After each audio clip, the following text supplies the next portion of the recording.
Welcome back, Wolfpack Verlis here, and this is how to use Sudowoodo. Sudowoodo, you'd imagine that has pretty terrible stats because I've never seen it in a competitive battle. I don't even think people try to use this Pokemon. But when you look at stats, it's actually alright. That 100 on the base attack, 115 on the base defense, that has some usable aspects to it. That Sudowoodo does also have some really cool things. That it gets decent base stats because it doesn't need special attack. 30 special attack on a physical attacker, that's completely fine. And 30 speed, well, that can be worked around because if you're anticipating to be a tank, you know you're always going to go last, then you can cope with that. Now, if they did buff Sudowoodo, if they gave him like 10 points to the hit points, 10 to 20 on that special defense or something, made him just go into that range, or gave him an evolution. If he got an evolution, this thing could get terrifying, but we can dream. Anyway, you know, 70 on the base hit points with the 65 on the special defense is fairly low on that, but 70 hit points and 115 defense, that's perfectly fine. Then Sudowoodo starts to encounter problems. It's a pure rock-type Pokemon. Dang, because that's 5 weaknesses. It has nothing to cover for itself. It's not like there's an extra typing in there adding these weaknesses or taking them away. No, just straight up 5 weaknesses. So it's a fairly frail Pokemon for being a sturdy rock. That seems ironic. Anyway, we have the normal resist, flying resist, poison, and fire. So you do have it as this like resisting Pokemon as well, but overall you're just weak to a lot of very common things like ground and steel, water and grass, and fight. These are all just threats that you see rather commonly, and it's going to make it fairly hard to use Sudowoodo in that defensive aspect. However, when you hop into Pokemon Showdown, it's actually kind of funny. It feels like Assault Vest was made for Sudowoodo.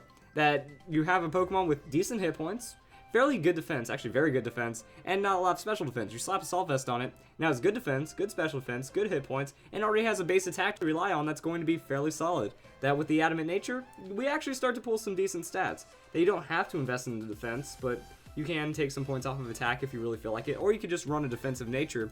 What do we have here? We'd probably be looking for Impish. I mean, the attack still looks alright, our defenses go up a considerable amount, and now we're also really looking at a good special defense. So, I mean, hovering around 250 on that special defense, almost 300 on defense, and then 350-ish on the hit points, with a decent attack to throw out. Now, another cool thing that makes Sudowoodo awesome is that it has all high base power moves. Hammer Arm, 100 base power, you're already slow, so that speed drop doesn't even matter. So very strong fighting type attack. Wood Hammer, 120 with the 33% recoil. Wait, you get Rock Head. That doesn't matter. So now you have Wood Hammer throwing out a very strong hit. Rock Slide, that's going to get stabbed, and if you don't care about the accuracy game, you have Stone Edge for, you know, 100 base power, 120 base power, 100 stab right there, and Sucker Punch. Sudowoodo gets Sucker Punch, so that means, you know, you can throw out this monstrous Wood Hammer, this monstrous Stone Edge or Hammer Arm or something, and then you Sucker Punch them. And now you get to 2-hit KO with the Sudowoodo. Like, I don't see this happening ever, but it seems like something that's really strong, which is why I'm also thinking the Adamant Nature is going to be best, because, I mean, it's just high base powers with good coverage. If you hit Super, you're going to have a very high chance of surviving a hit, and it's just one of those things where at least you can convert to a +1, you know, you can get a kill, and then maybe Sucker Punch, maybe get an extra damage in, and it's really crazy to imagine Sudowoodo doing this. Now, that's kind of it, though. Sudowoodo is entirely superly one-dimensional like this, because other than that, you know, if we pull up some, like, I'm keeping the other Sudowoodo because that's the other moveset. If we pull up something like this, you know, like, oh man, what if this Pokemon had Swords Dance? That would be crazy. But it doesn't. It also doesn't have the durability to get away with it. Now, it doesn't get access to Curse. So, I mean, you can technically have, like, a Rest Sleep Talk with full hit points, full special defense, something like that, you know. Just max this out, max that out. But then we're just looking at another cookie cutter Rest Talk set. However, it might catch people off guard with Sudowoodo, so that could be pretty interesting. I would still run Rockhead because Sturdy on Sudowoodo is interesting because normally when a Pokemon has access to Sturdy, you really want to make the most of it.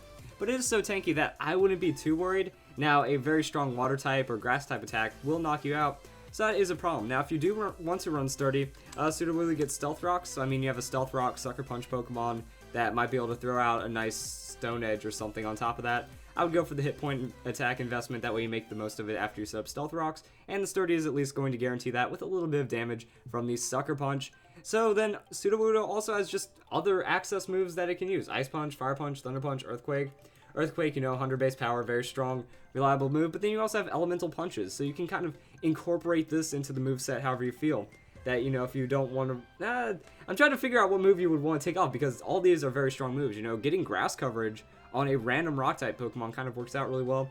Maybe take off Hammer Arm if you want that Fire Punch. You can actually hit Aegislash a little better, that you can hit Ferrothorn a lot harder, and you can try to play it off from there, and you're still hitting through Steel-type Pokemon pretty well. Because with Wood Hammer, you also don't have to worry about Rock-type Pokemon, so you could incorporate Fire Punch this way, maybe even Ice Punch or something like that. And I just feel like the Wood Hammer, it's so surprising, but it makes sense on Sudowoodo, and it's just really strong. So you get elemental punches, you get all sorts of crazy physical moves, and it makes Sudowoodo a fairly strong Pokemon.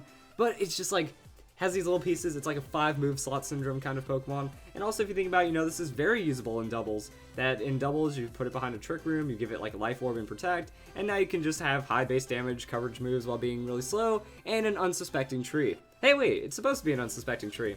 Game Freak is actually making sense on some of these very overlooked Pokemon. I'm on to you, Sudowoodo. So if you guys enjoyed this video, and I hope you all have a nice day, that's how you use Sudowoodo in Omega Ruby and Alpha Sapphire.